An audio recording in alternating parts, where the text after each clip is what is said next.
đơn phương á, nhảy như không có ai đang xem cả. Hay ha.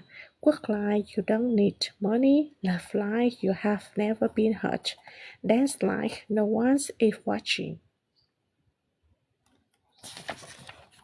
Rồi, tiếp theo, đúng, tôi độc thân. Ở trong đây cô chú anh chị các bạn có ai độc thân không nè? Yes, I am single.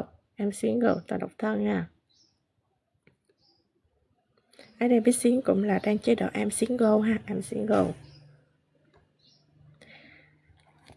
Rồi, tôi độc thân. Yes, I am single. Nhưng tôi không cần. But I don't need một mối quan hệ tạm thời.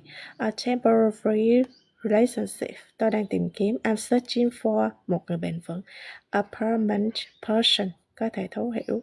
Who would understand sự im lặng của tôi. My silence.